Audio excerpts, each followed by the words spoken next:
அவங்களுக்கு தெரியாம போச்சு. என்னப்பா நிப்பீங்கல்ல? உங்களை நம்பிதான்ப்பா வந்திருக்கிறேன். அதான் இந்த சத்தம் தாங்க வாழ்நாள் பூரா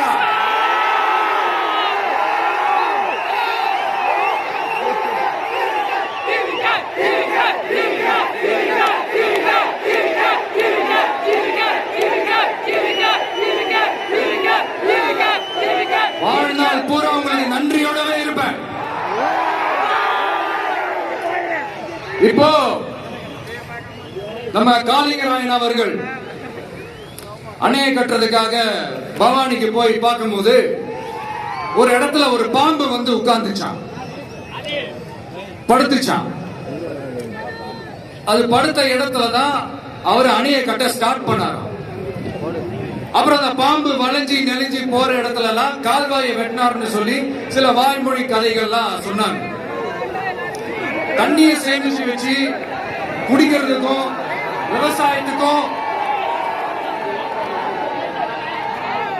தம்பி கீழே நிரப்புறீங்களா? இதெல்லாம் சொல்லிட்டு மக்களை ஏமாத்துறது யாரோட ஆட்சி இல்லைங்க. அடுத்து ரொம்ப முக்கியமா பெண்களுக்கு பாதுகாப்பு இல்ல, சட்டம் ஒழுங்கு சரியா இல்லைன்னு சொன்னா தமிழ்நாட்டில் பெண்கள் பாதுகாப்பு தான் அதிகமா இருக்குதான். நீங்க சொல்லுங்க மக்களே, பெண்கள் பாதுகாப்பு இருக்கு? சட்டம் ஒழுங்கு சரியா இருக்கு? அவங்க சொல்றது உண்மையா? அவங்க சொல்றதை நீங்க ஏத்துக்கிறீங்களா?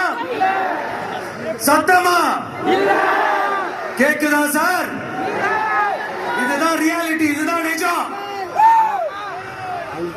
நம்மளுடைய ஆட்சியில சட்டம் ஒழுங்குல சமரசமே இருக்காது. அதனாலதான் இவ்வளவு ஸ்ட்ராங்கா சொல்றோம், தைரியமா இருக்க மக்களே.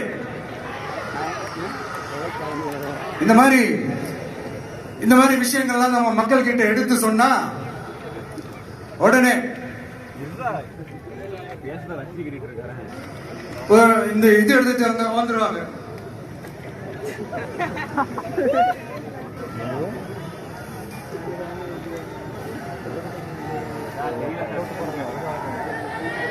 ஒரே வார்த்தையில சொல்லி இந்த திமுகவை காலி பண்ணாங்கல்ல, நான் கூட யோசிப்பேன், ஏன் இவ்வளவு ஹார்ஷா பேசுறாங்க, ஏன் இவ்வளவு ஹார்ஷா அவங்கள திட்டுறாங்கன்னு யோசிச்சது உண்டு. இப்பதானே புரியுது. அவங்க ரெண்டு பேரும் சொன்னதை இப்ப நானும் ரிப்பீட் பண்றேன்.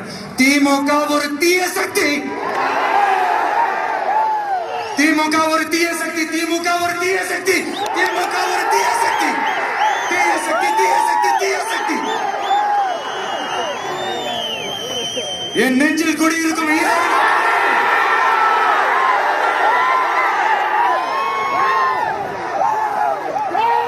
டிவிக்கே ஒரு தூய சக்தி. எப்படி? டிவிக்கே ஒரு தூய சக்தி. தூய சக்தி டிவிகேவுக்கும் தீய சக்தி டிஎம்கேவுக்கும் தான் போட்டியே.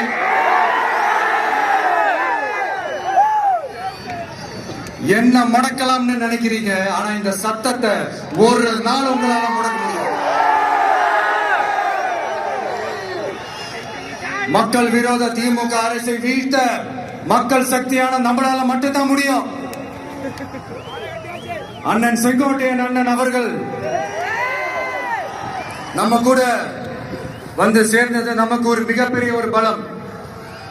அந்த மாதிரி செங்கோட்டையன் அண்ணன் அவர்கள் மாதிரி இன்னும் நிறைய பேர் வந்து சேர இருக்கிறாங்க. அவங்க எல்லாருக்குமே அந்த உரிய அங்கீகாரத்தை கொடுப்போம்.